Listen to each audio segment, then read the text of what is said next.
Welcome to Queen of the Yard, hosted by the two dopest ACs on the planet. I'm Tracy Lauren, a former high school homecoming queen. And I'm Stacey L. Holman, a former Miss Dillard University. You just had to show me up. Well, Tracy, your high school crown is cute, but this podcast is all about the HBCU campus queens, the drama, the magic, and the mission to reign the yard by any means necessary. Well, all right then. Let's get into it.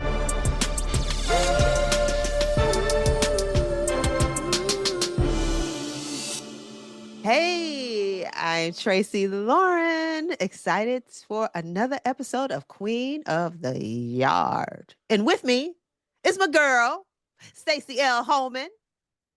What's up? Stacey? I gotta love Jones. I gotta love Jones. I gotta love Jones. Going on, going on, going on.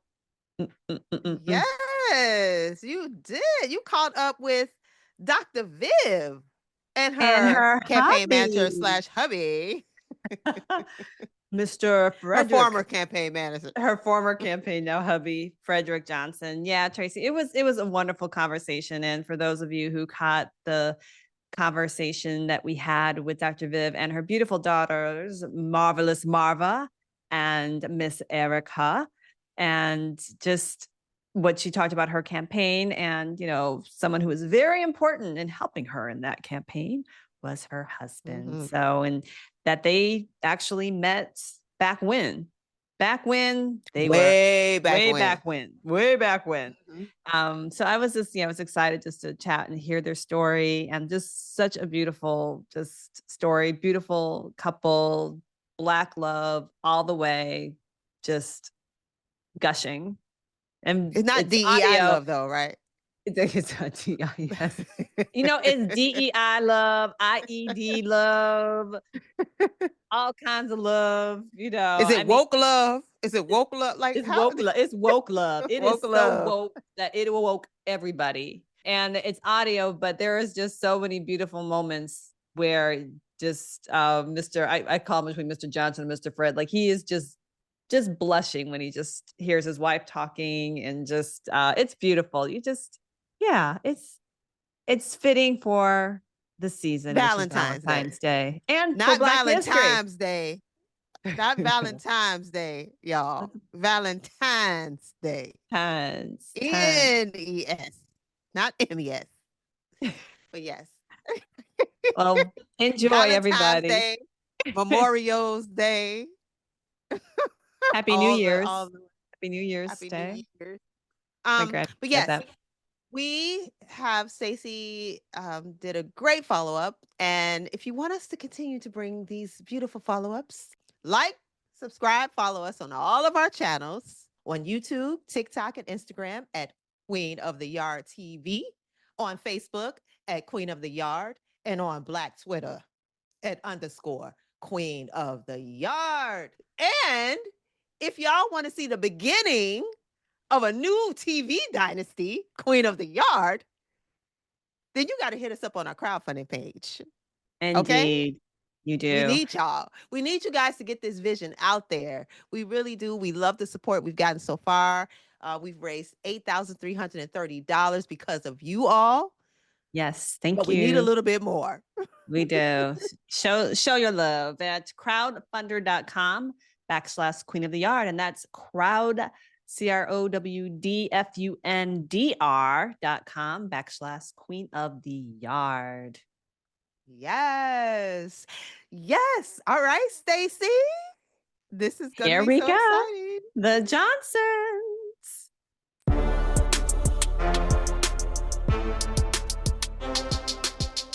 I am here doing a follow-up conversation with the Johnsons, but we're doing it with two of the most important people of the Johnson dynasty, and that is Mr. Frederick Johnson, Sr., and Dr. Vivian Bradley-Johnson. Thank you both for just returning and just continuing this conversation of legacy and your FAMU dynasty, and of course, Miss FAMU. Thank you for taking time out of it's a Super Bowl Sunday, folks. So thank you. Thank you for having us. I just first want to find out, how did you guys meet? Well, first of all, you're from Lake City, Florida, right? Yes. So what is Lake Yes. City? What is Lake City, Florida known for? You from there? Not much. Farm community. The farm. Okay. So has your family been there for like how many generations? Like how far can you guys, just curious, trace your lineage? Probably for me, my dad's side, probably, I would say maybe 100 years. Wow. Well, no, my dad, he's 90 years old. So I would say maybe 60 years. Okay. I'm 68, right? Yes. So maybe 75 years. Now, you said it's a farm. What was the crop there? Or what is, was? At the time was cattle and corn. And Dr. Vivian, Yeah. how far does your family go back? I don't know why you said 60 years, but They migrated from Georgia. I know, but mine are probably, I'm going to say 60 or 70 years myself. Okay. Mhm. So originally your people come, as we say with Black folks, your people are from Georgia originally, huh, Mr. Johnson? Right. His is from Georgia, but mine are not. But anyway, we're from Florida. My family's from Florida, near I don't know if you've ever heard of, probably not, Live Oak, Florida. But and so there's a lot of history with mine. So I won't even say, but he has a very, how can I say, very interesting background. I mean, his family basically had a name in the city called the Rents, Rentz. And, we would say certain groups lived across the tracks, basically in the Black community, in the center of the Black community. His grandfather actually built, I'm just going to say, a center of family-oriented type items that you would do. So you would be able to go to one local place and there was a restaurant, there was a washateria, there was a hair salon, there was a gas station. That gas station is still there today. So really in the Mecca center of the city of Lake City, his family basically had a restaurant, and there weren't that many Blacks with businesses. So his grandfather actually, I guess he sold land or something like that, and that's how he got. Sold a farmland. Yeah, he had brothers as well. All of them had land. Mm-hmm. And so that was a big thing for the Rents, to have this place in the center. And so he gave each of his children a part of that business. And his mother, Frederick's mother, actually owned the restaurant. And so for years, people in the city, whether Black, white, all races, actually would come for lunch, come for after work, and get their home cooked meal from his restaurant, his mother's restaurant. So really, he has some very interesting background. Oh, definitely. I mean, just hearing about, Black people did thrive. You know what I mean? Yes, we did thrive, absolutely. we did own, and I definitely seems like you have the business acumen is definitely in your blood and in your family. The 1960s. Wow. Now, you guys still have family there? My dad is still living. He's 90. Oh my gosh, that's a blessing. That is a blessing. Uncles still got uncles too. Oh, so okay. So you all have some family reunions probably in the near future. Yes. How did you guys meet? We met at we again, we're from the same hometown. There was only one high school, one junior high school. So we really didn't have a lot of high schools. We had several elementary schools, but it was more like he worked at a grocery store that my family actually, every Friday we would go and get groceries. My grandmother would actually go to that grocery store as well. And so Frederick was working at that grocery store, and he would work in the mornings before going to school, and he would work after school. And that was pretty impressive that a young guy in school had a job. Full-time job. A full, wow. And, yeah. And then he had a motorcycle. So it's like, wow, he had a motorcycle, a young guy. And so that was pretty impressive. So that's how we met. And I don't know, just I think his brother, actually, I knew his brother first, and I was talking with his brother first, and somehow we did not talking, but I just said I knew his brother. We had a conversation, and somehow we then got on a call together, and that's how it started. She was in 8th grade now. 8th grade. And what grade were you in? 2 years ahead of her. I shouldn't have been talking to him, you know? So 8, I might have been, what, 10th grade? Okay. So you guys, so you met over the phone? Did you see him? You saw him at the store. Did you notice him, Dr. Viv? I think it was at the store, really, because we were not at the same school. So who noticed who first? Who noticed who? Who noticed who? When did you notice him, and when did you notice Mr. Johnson? Mr. Johnson, when did you notice Dr. Viv? Well, I would say, he probably wouldn't tell me, but I had to notice him because there weren't that many young men, Black young men working. I mean, he was tall, he was handsome, he had a big afro back then, you know, and he used to dress so nicely, you know, so he was and good looking too, you know, so I definitely noticed him, you know, but my mother was very strict. So it was not like I was going to be very open about, noticing him. So I think I had a sister too. And my sister was pretty, a beautiful sister. And I think the guys probably noticed my sister first. She was older, so I was a young thing. So and she was smart. My sister passed at the age of 36, but she was an amazing sister. So he probably was looking at her first. Was that true or not true? She was 5 years older, maybe. She was too old for you. You were looking back, huh? Yeah. So when did you notice Dr. Viv? What stood out when you noticed her? She was always beautiful, good looking and smart. So she didn't lack anything. She was highly intelligent too. So it worked. I worked hard worker, always worked, always had money.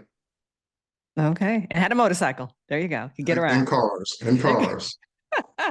In high school. That's impressive.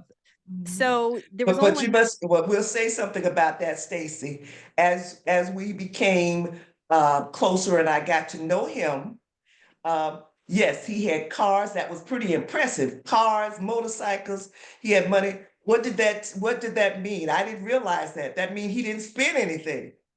So for me, he's a saver. He may have these things, but when you marry somebody like that, that means we don't spend anything, okay? So we opposites. We were opposite. So that's a good balance. You got a saver and a spender, right? Yes, that's always that's a good balance. So he was that was a good thing for me because he helped to keep things together, because you're right. I just liked going out, having nice things. So you were in 8th grade, he's in 10th grade. When did you start? So by the time you're a senior, then you were in high school at this point, right? And you're at the same high school, correct? Am I? The time I'm a senior, you're in not the same high school. Never. We never had the same place. Because high school's like a year, 2 years old, 1 year of high school. No, it was 2 years. The new one. 2 years. We started. It was actually 10th, 11th, and 12th. We were never in the same school at the same time. So you were 3 years then, older? 2 years. Okay. We were never at the same school. I don't think. No. Okay. You sure? Positive. I don't remember. See how bad it is? We don't remember. Well, positive. We were never at the same school. So when did you start?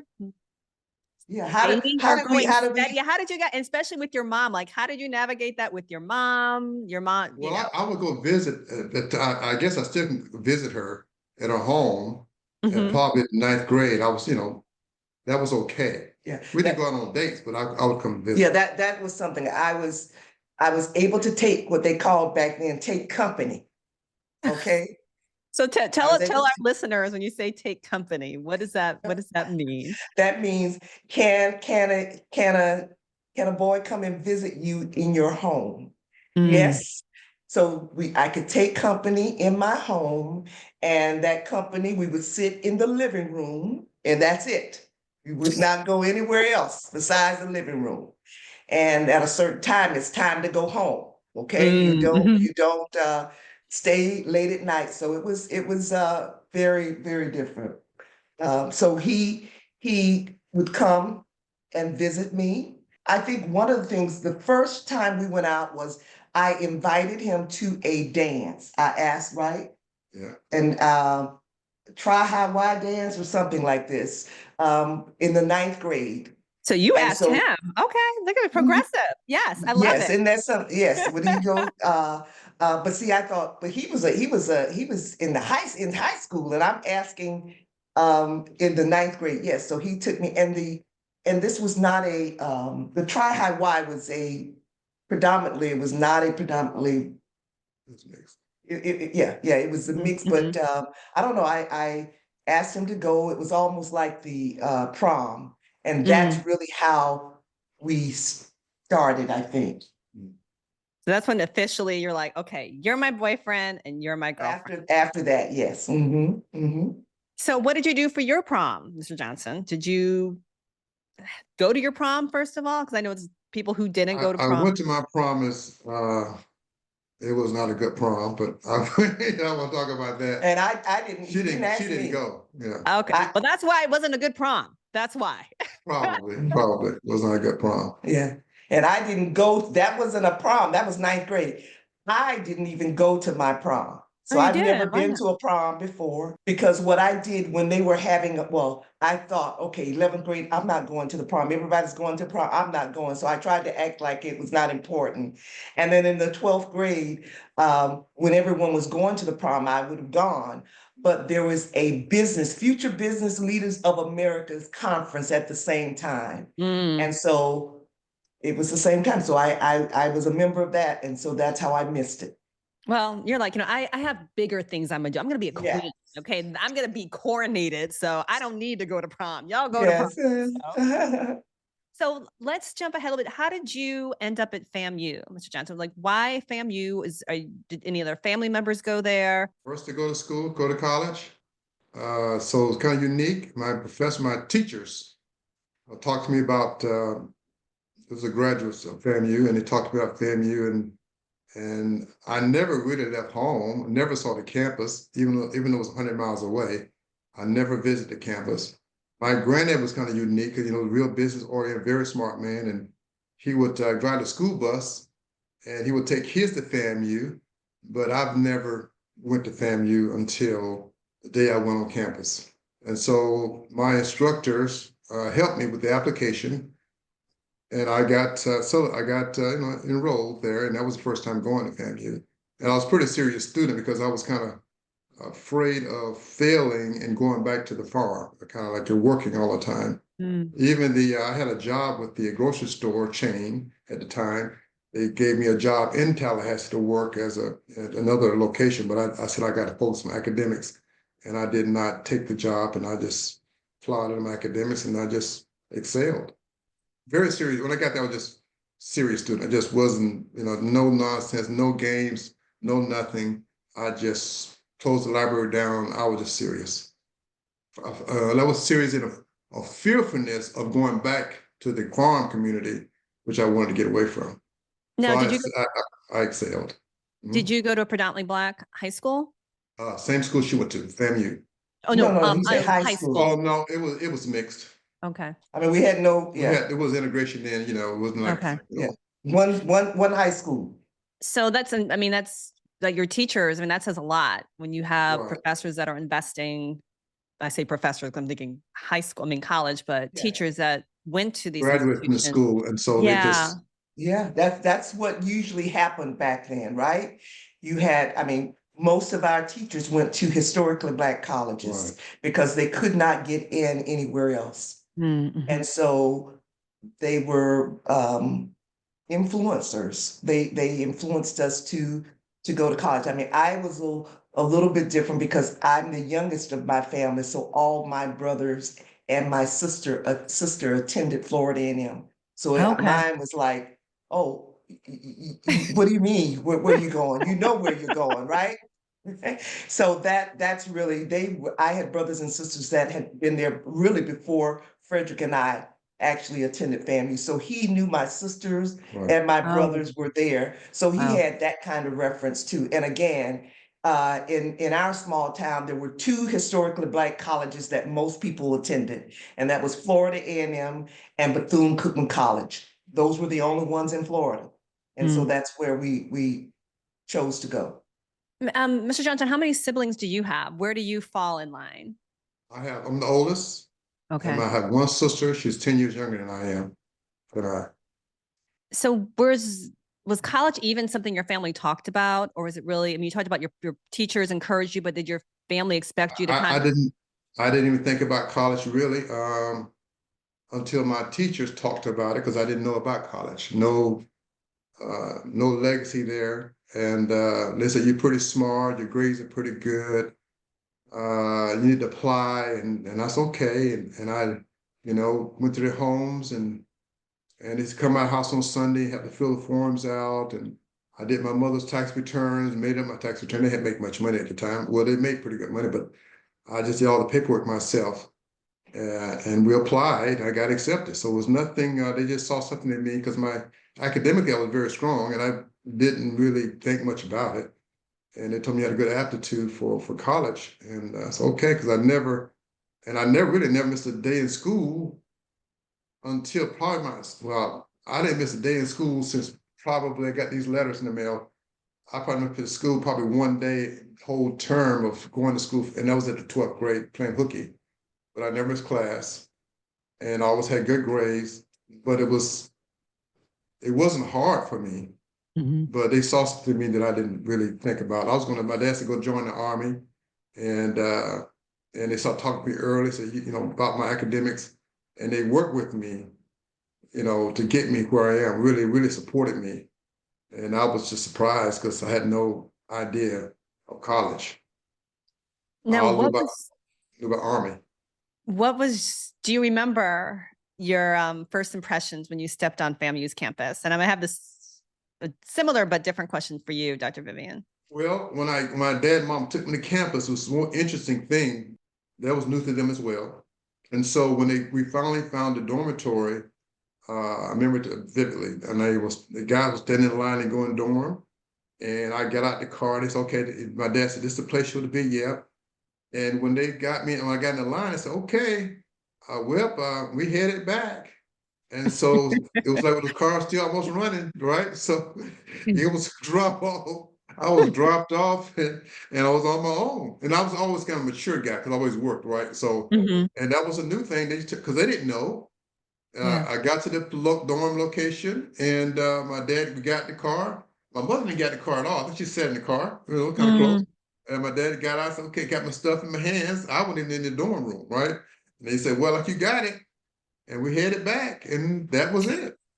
The next time I saw him again was graduation, and Vivian invited my mother surprisingly to the who's who ceremony I was selected for, and had my mother come on the bus, and that was a surprise for me. But that was it. Those are the only 3 times your parents were on campus. Dropped off with dad and mom. My mother came in my senior year for my who's who ceremony, my walking banner, at the time we were married. She caught the bus and she came to that event. And the next time was graduation when they both came again. That was it. Oh, wow. And I went home because I was 100 miles away, but it wasn't like that was it. Nothing. Didn't have much, they had money, but they sent me $5 or whatever with the care package. Yeah, that's what I'm saying. Parents, we didn't have all of that money to be able to do that. And we really didn't, well, my parents attended probably because of homecoming, we would always go to homecoming, but I would think with Fred, I mean, that was they were probably saying, why should we go? What Yeah, is but they didn't know what the purpose. And we're gonna And I see was you kinda anyway. We're gonna see you soon. You come back home and visit. well, I'm a mature individual. I always worked. I had a motorcycle and a car while in college. I didn't bring it to college, but at Okay. home I had a motorcycle and a car at the house. So I was still making payments on that while in school. I had money saved to make the payments, so I was always above, right? You could teach a Purely course for work students ethic in college. driven.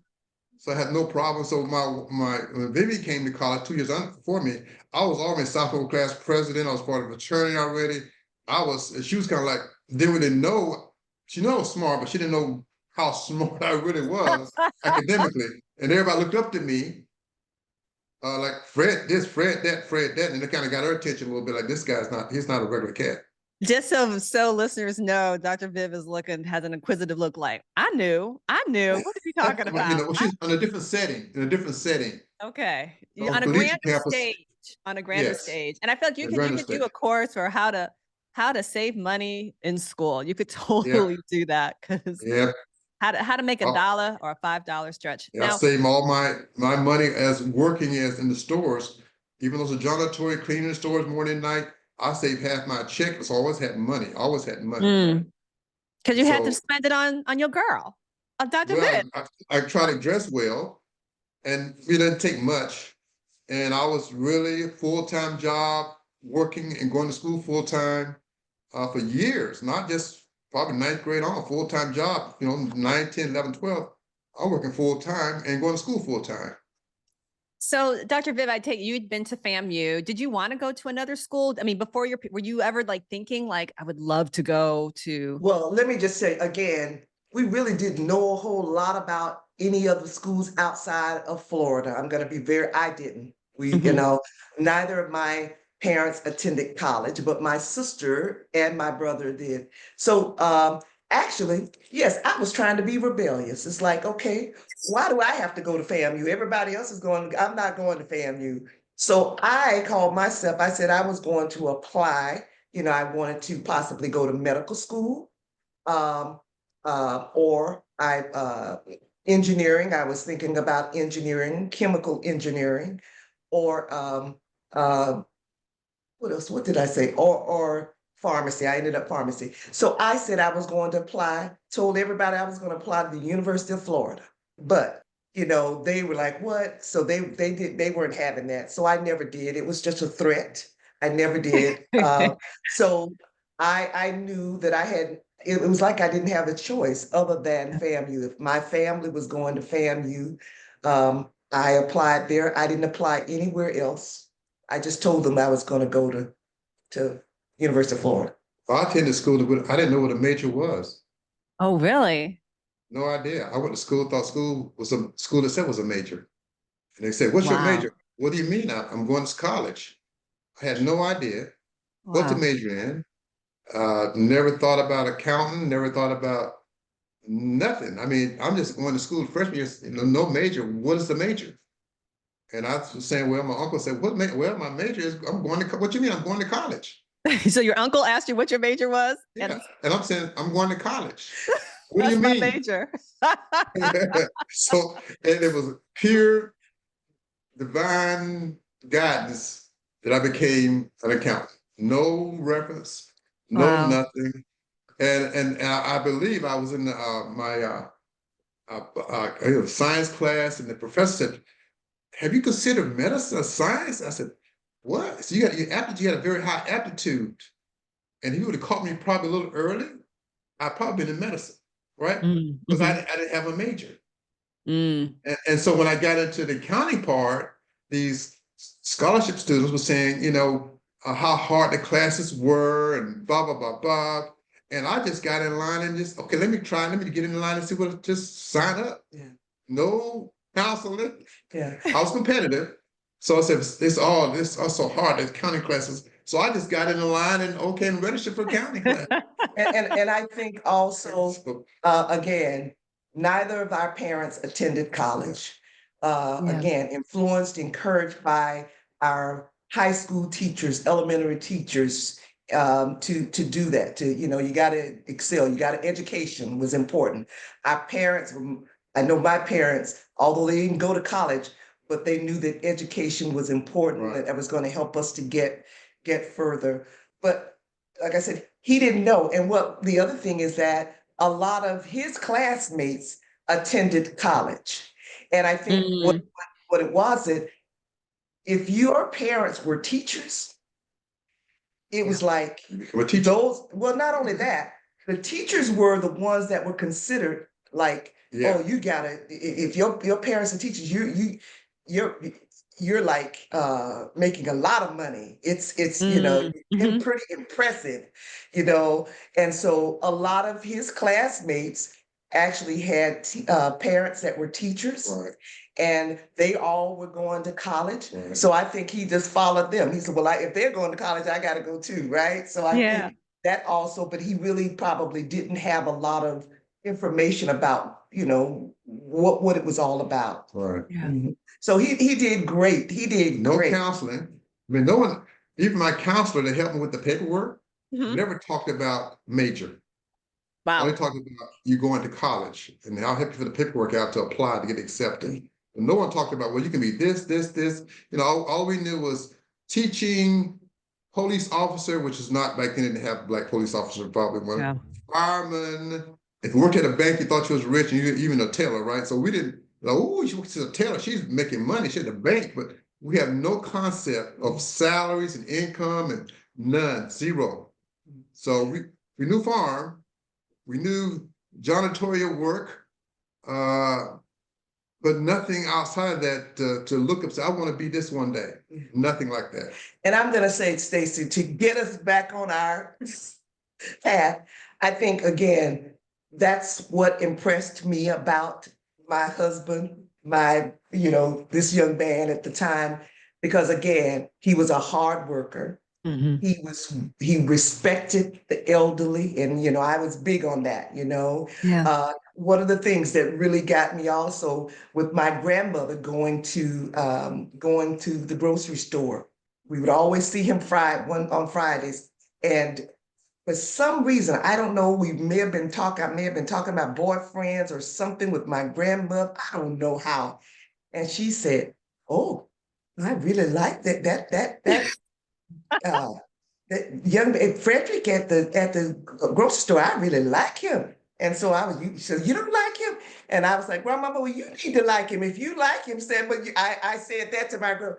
But if my grandmother liked him, wow, you know, then that was pretty like. And her daddy liked me. And that's even better. He was always trying to impress the elderly people. I think he was trying to get in good with them so that he could come to me, he was right? more mature. You knew. But you yeah, knew. I think that was Fred it. knew. You knew. You were. His daddy liked me, and boy, he liked me a lot. I would bring him, when they opened the bus bags of dog food, I would bring the open bags to him. He had dogs. And so yeah, he thought that was okay. He's bringing me free dog food, right? So he knew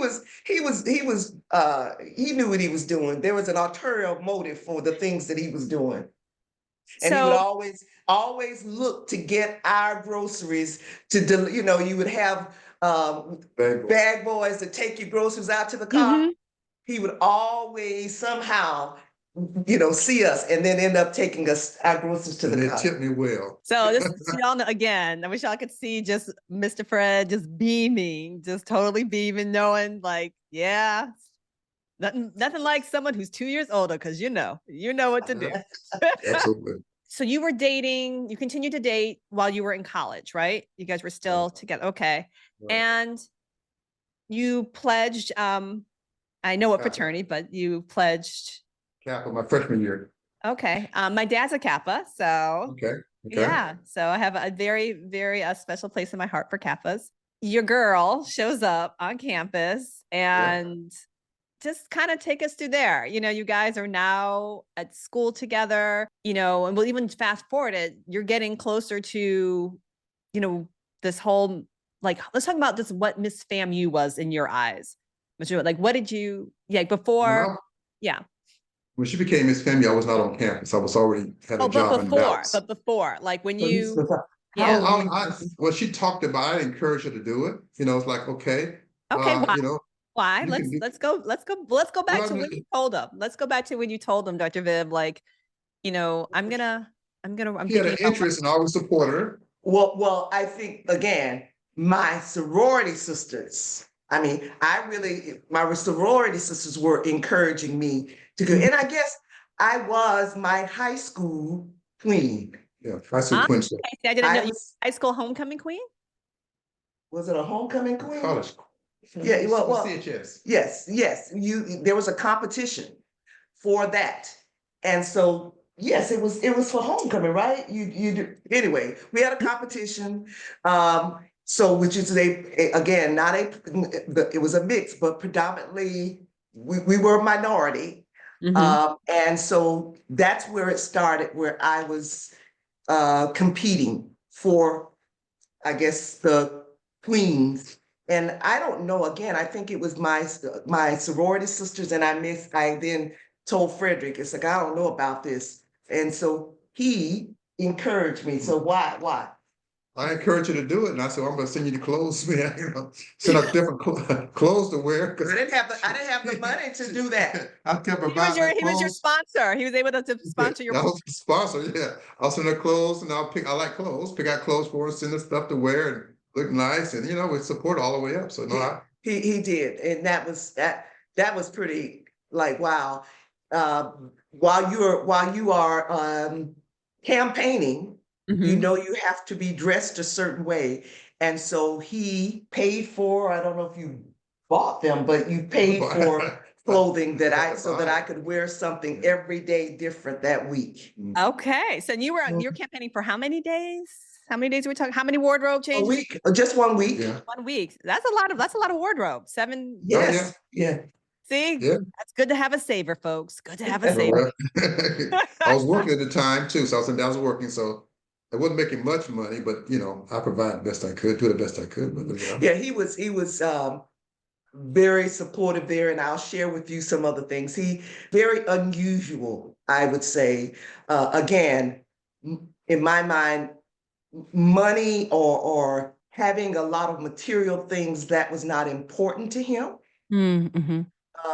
And for him to be so giving, again, he was very encouraging. Anything that I wanted to do, I thought I wanted to do, he would be able to talk very positive about why he thought I could do it. So even today, if I'm having doubts about something, I could go to him, and I know that he's going to always say something positive to make me feel good about, myself and why I should be doing it. So he's definitely been great.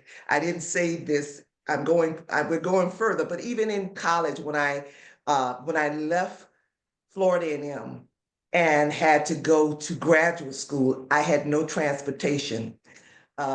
But I had to get back to school. And I don't know if I told you this, my husband, we weren't even married. He was here in Dallas. He gave up his car. Oh, wow. And gave me his car so that I could drive to school every day. And where he caught the bus or what, I don't even know. How did you get there? I think he caught the bus. Well, I was traveling with the GE at the time, so I was going all the time. And I was GE, and the guy said, I got a car to sell for $500. And old Datsun two-tone. I said, okay, I bought a little car, no air conditioning, right? So I bought the little car, and it, drove fine. And Ford had the best transportation in Atlanta, and it worked.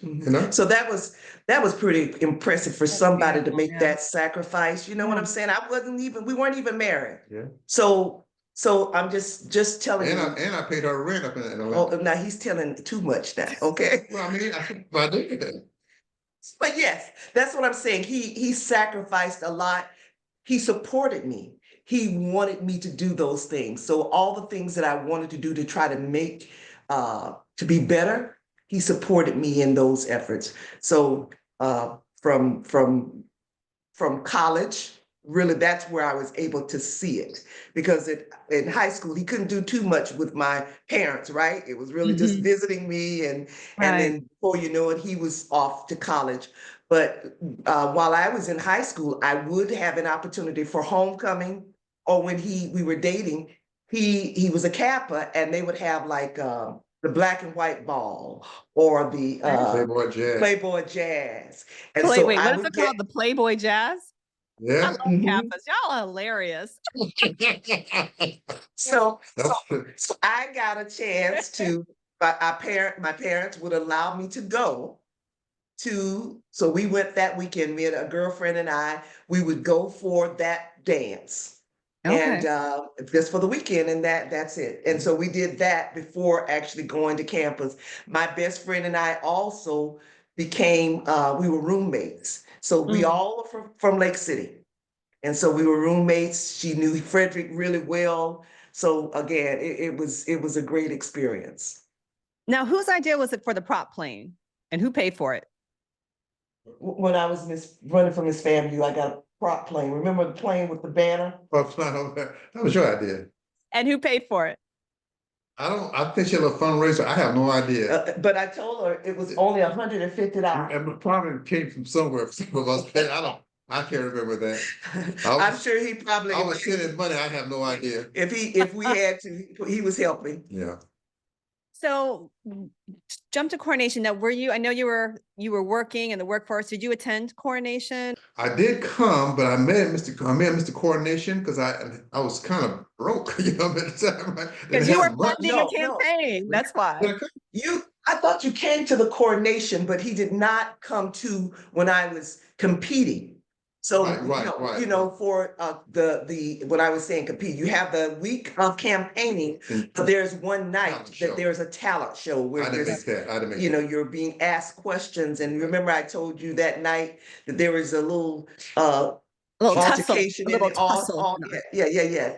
So, but had to sing, right? Yeah, I had to sing. My high school teacher, actually, drove from 100 and something miles to play for me that night. Oh my gosh, wow. Yes, that's what I'm saying. He was a FAMU graduate. He was the one that I think encouraged Frederick to go to college. But he was very supportive of us. And so he came and played for me. And so Frederick, again, was very supportive, but he could not, and it was during the week. It was a Tuesday night. He had to work. So he did not come, but he did come for coronation. What do you remember of seeing her in coronation in the dress, being crowned? What are your clearest and fondest? I remember her having a white stole mink. With the white stole. Did you come? I don't know. The white stole was really for my competition. And that was the administrator that gave it to us. I didn't have a mink or whatever. I gave it to but again, we were trying to, I came out, walked out. I had a guy to escort me out on the stage, and I had guys waving big fans over me, and I came out with a mink. So that was like a wow. This is your coronation, or this is the competition? This is the coronation. This is the competition. Okay. And it was one of my she was administrator, and she was a sorority sisters that actually we asked, did you have somebody, one of my line sisters asked her, do you have one of these mink coats or whatever? And she did. And so she allowed us me to wear it. So I had a white mink on, a white gown. And so it really set off the stage. It was really nice. And then I sung. So I was a quiet person. And then I guess my singing was okay. So that went well. So coronation. So I don't know whether he was here. I remember telling me about this school. Maybe I wasn't there. I was so vividly in my mind. So Stacey, you can see we're so old we can't even remember everything. I may not have been there, but I remember the stuff. I remember the lady well. She's in Miss Cooper. Miss Cooper, because I talked to Miss Cooper early on when I was when I moved off campus.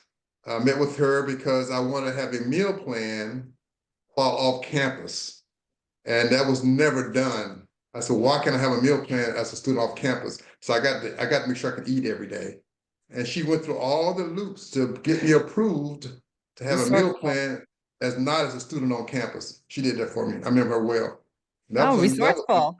They do that now, but then they had the option. You off campus, don't on a meal plan. I said, no. I need a meal plan. You mean off campus? Yes, I want a meal plan. I need to eat every day. If I'm broke, I need guarantee. And she said, she looked like, are you serious? Yeah, I'm serious. And she made it work. I was probably the first off-campus student with a meal plan.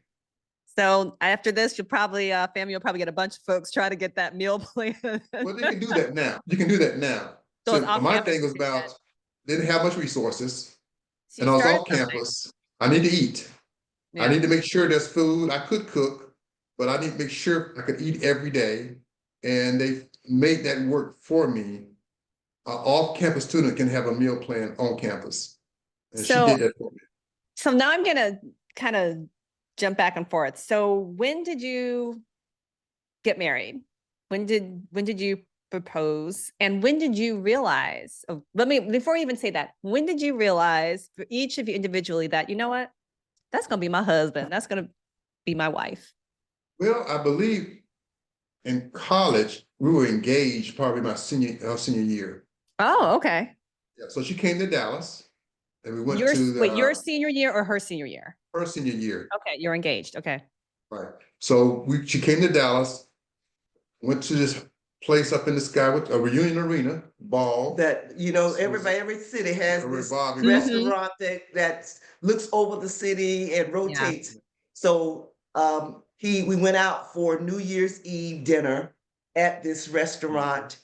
I had went to buy Zales and got a payment plan. Give me the head down, give me the payment plan. And this is the same one. Same one. Oh, see, Zales last. Now, were you expecting? Was this a surprise? Did you have any idea?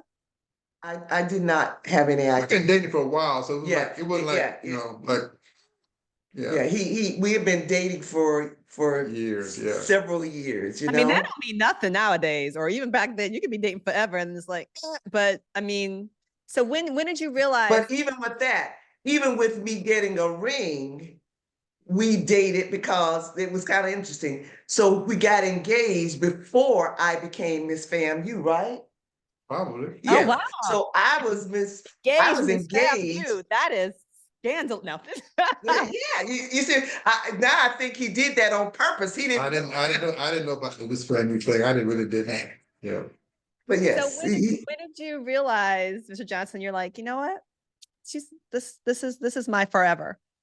Apart from high school, her sister told her that she told her sister that that's going to be my husband, and that was in high school. And I remember that. My sister told you told your sister in high school that's going to be my husband. I told her. You told her that.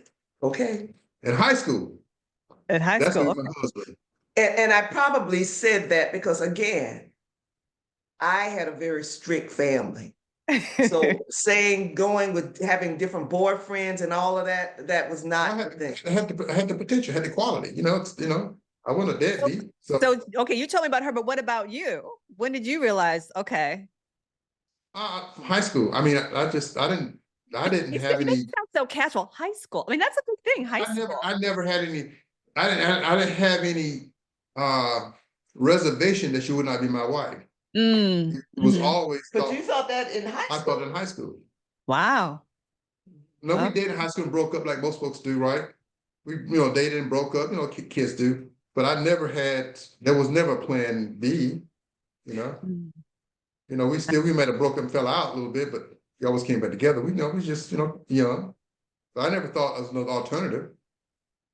Because I think that hopefully, again, church girl, his parents were all into the church, you know what I'm saying? So those types of things I think were important to him. School.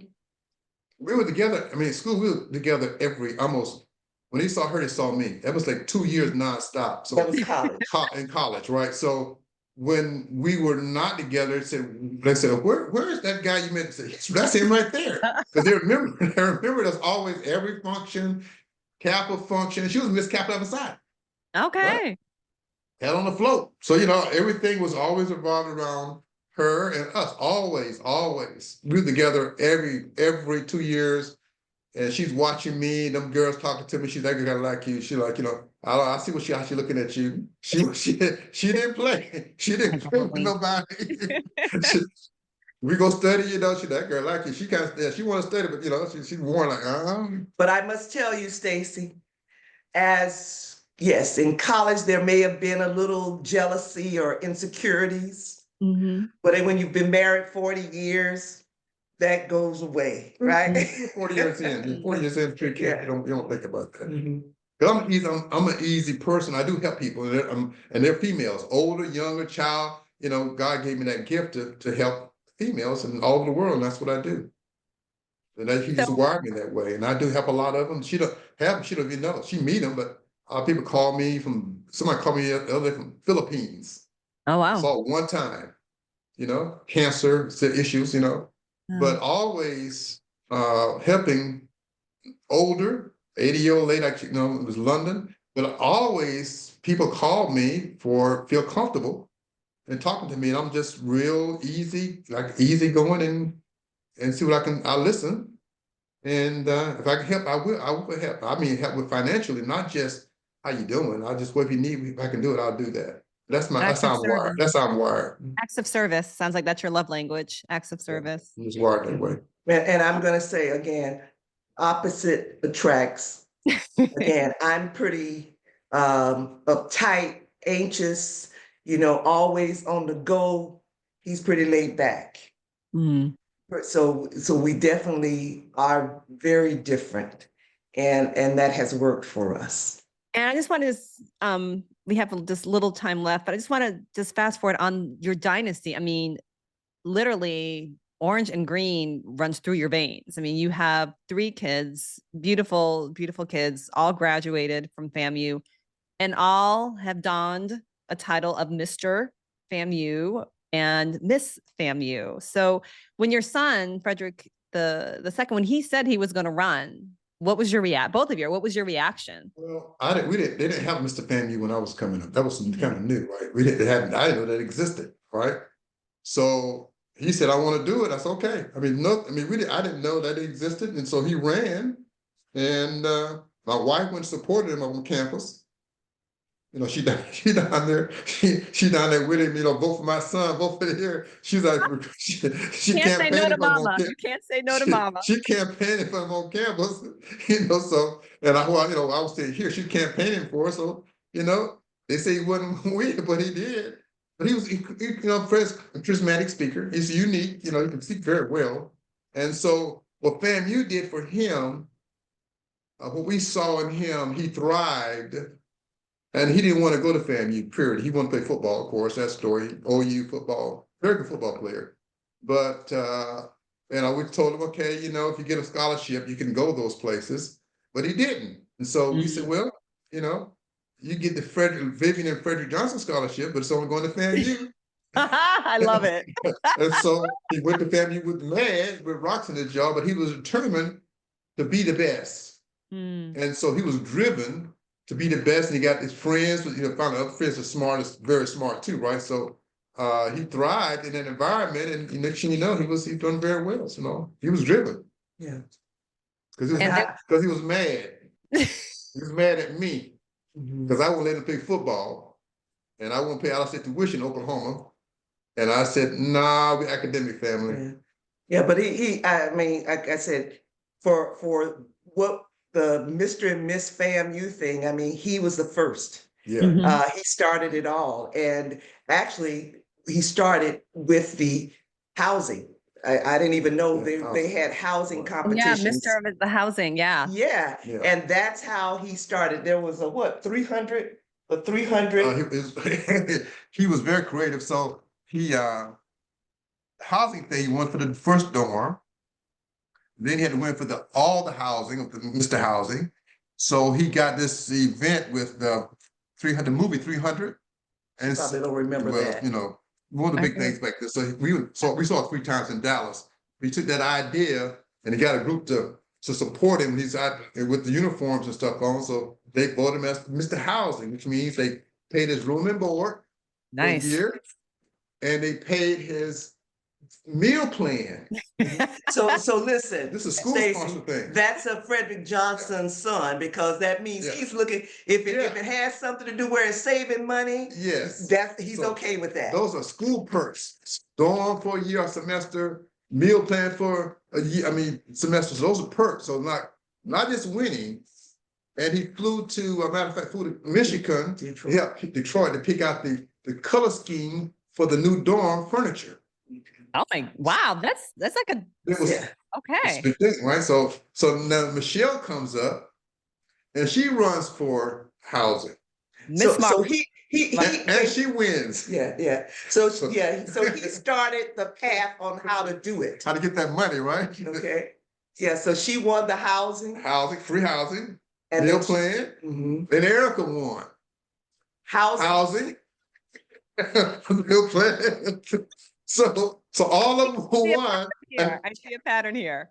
Yeah. And the Miss FAMU thing, they got free housing too. Okay. So it's not like you just won, you got benefits. Housing allowance, clothing allowance, right? So they knew, obviously you tapped into something there. Absolutely. Mr. Fred, about helping Dr. Viv with the absolutely. There's perks on this competition, which I don't think she had as much coming up. She had a little. Well, we were able to get a room. I got a chance to, as Miss FAMU, you had a room. Okay. And a big room. You got a big room. And then you got clothing. So the clothes that you would get when you're going on traveling or the games, they would give you some allowance so that you could get something, but it was never enough. Okay? It's never enough, is it? Well, unless we have Mr. Fred doing our budget in our county. That's right. We made it work. Yeah, absolutely. Make it work. So all of them went to school debt free. See, and that's amen. So I just have like 3 other just quick questions. You know, we're in a particular climate right now where there's a lot of when it comes around Blackness and our identity. Why are HBCUs more important now than ever? And you can even speak about FAMU for you, and just what for us, my he said, why is it more important now? Because it depends on your environment you come out of. Like what I came out of was like, no idea. You strong Black man, hard working, but you had no idea, no mentorship of that looks like you, and also really they're looking at you how to get you to what they see the potential of you being, right? We all have potential, right?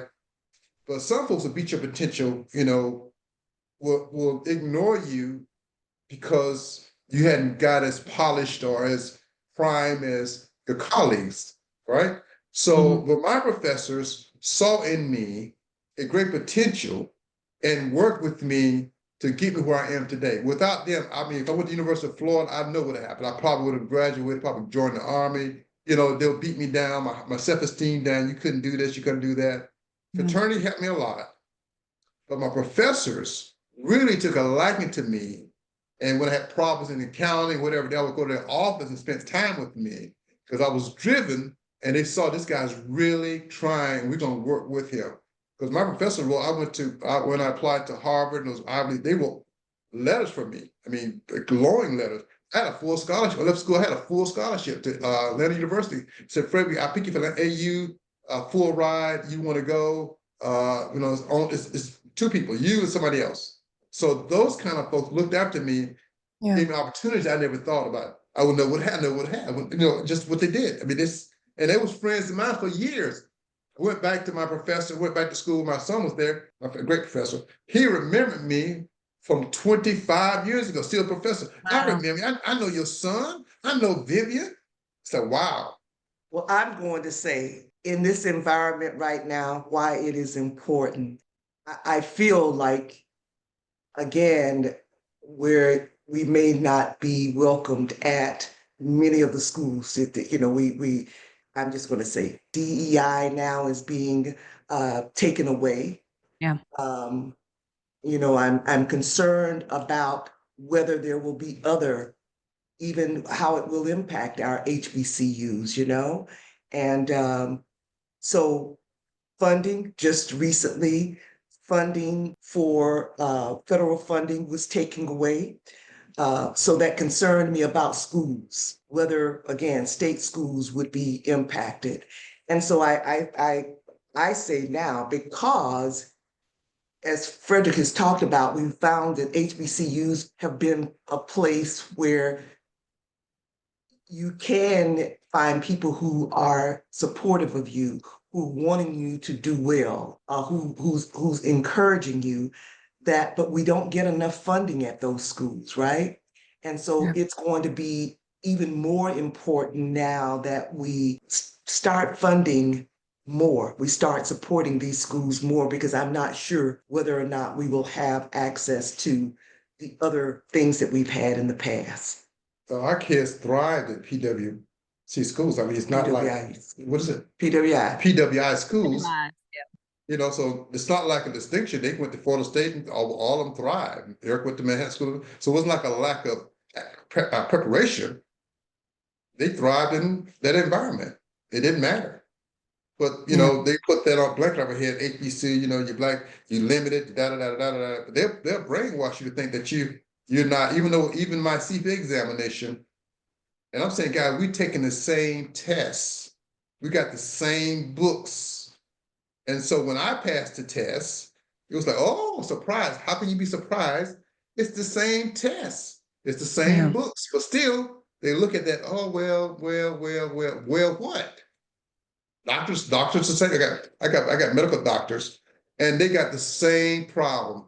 Top of the class, you still are not getting at the table. You still, academically, they still think you're inferior. It's just a brain, at the high level that you're not. Even the ones that go to PWIs, they're still challenged because of skin. It's just what it is, right? It's just reality. And two other quick questions. So I'm going to focus a little bit more now. Same question, but for Queens. And, you know, you've been Miss FAMU, forever Miss FAMU, and you've supported Queens and Kings, Mr. Fred. So why are these competitions, and why are HBCU campus Queens, and I'm gonna say Kings, so important to the fabric of our culture? One thing, you rise to the top to be an ambassador of your university, right? It may not be as prevalent with in the real world, but among your peers, other HBCU schools, and those faculty members, those graduates, that is a big thing, right? You made Ebony magazine, you know. So when you go to Southern, oh, she was from Miss FAMU. Oh my goodness, that means a lot to that network of people. So you rose to the top, you got voted in, and that just tells you the campus as a whole thought enough of you, select you for this position. That's number one. The second thing, your self-esteem about yourself. Even when you're down, you say, well, like I told honey, you was Miss FAMU. You all your 14,000, 5,000 folks, they voted on you. You're not lesser. You are at the top of the food chain. They thought that much of you to get you in a position. So for self-esteem ongoing, even when those bad times come, it's like I can look back and say, I did achieve something big that everybody thought a lot of me to vote for me at that particular time. It's like winning the Heisman Trophy. Like I won it. I may only played 1 year, but I was a Heisman Trophy winner, and I can talk about that achievement. So the past achievement sometimes helps with the future thinking about when you challenge that you are something, you are worth something, you are worthy of that. Okay, well, and from my perspective, I'm going to say the Queens, the Kings, again, the skills that you get from being in those positions, your leadership skills that you end up developing, just the fact that you're expected to go and speak before your classmates, the university, you're expected to go on field trips or whatever for the university and speak. And so if you are an introvert like I was, if you are, not accustomed to public speaking, you will, again, you're going to get that experience.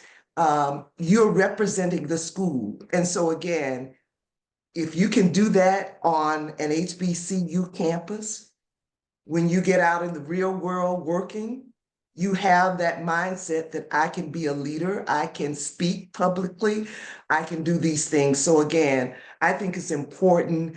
Those are important roles because you do, the experience that you get just is invaluable, I think. And you don't even realize it, but it's invaluable. And because we're going to air this on Valentine's Day, we cannot not ask a question. 40 years, right?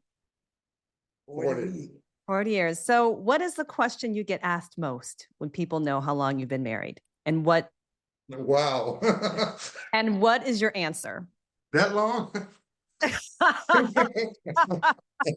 that long? Y'all been together that long? Yes, yes. Same wives, same kids. We're not one little blended family. It just, for us, for my friends that's younger, that I mentor, male and female, it is to them, it's like, we can do this. We can stay together, right? Because they ever have marital issues. I mean, that's just life, right? So seeing us, they aspire to be this way. So we'll look at Fred and Vivian. They've been together 40 years, right? So, and I tell them, you can make it work. Because everybody now, because I'm a public servant, so I get these conversations on male and female when they're having issues, and they look at me as, okay, I need to go back and work this thing out. I need to get this together because, man, Fred and Vivian, they still at it. Yeah, we're not perfect, but you got to have someone to look up to say they stay married. They got 3 kids, got a home, they got careers. If they can do it, we can do it. I encourage them, make it work. Work your differences out. Get professional help. Do what you need to do. Put your pride down. If you got issues that I can see, I'll say you got some problems, and this was causing the problem. It's you. It's not them, her. It's you or him, right?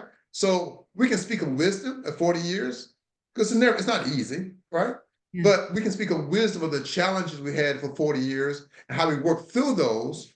And so we're just a source of how you can stay married and be happy with it, and how to get through challenges. You're gonna have those, that's automatically. But how you work through those things, don't throw it out, don't just run to the front door the first time you get mad, I'm done. So what was the question again? So the bottom line for us, people, what do we say? They are amazed that we are from the same hometown and that we have been able to be together for 40 years. And also, again, have our kids, as you stated, we were blessed to have kids to go to college and be in those leadership positions. And I just think because we were here in Dallas alone, we didn't have any family here. We knew our parents didn't have a whole lot, right? But we were blessed to have an education from a great university. And so again, we just knew we had each other, and that's what we tell people. You have each other. And like you said, it has not been perfect every day, okay?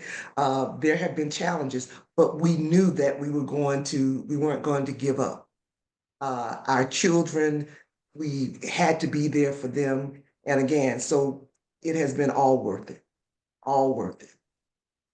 And so has this conversation. Thank you both so much. Thank you Thank you, Mr. Fred. You're not a chatter, not a talker, but I so appreciate you going down memory lane. And Dr. Viv, always so wonderful. Just thank you for sharing. And gosh, this is Black Love, you guys.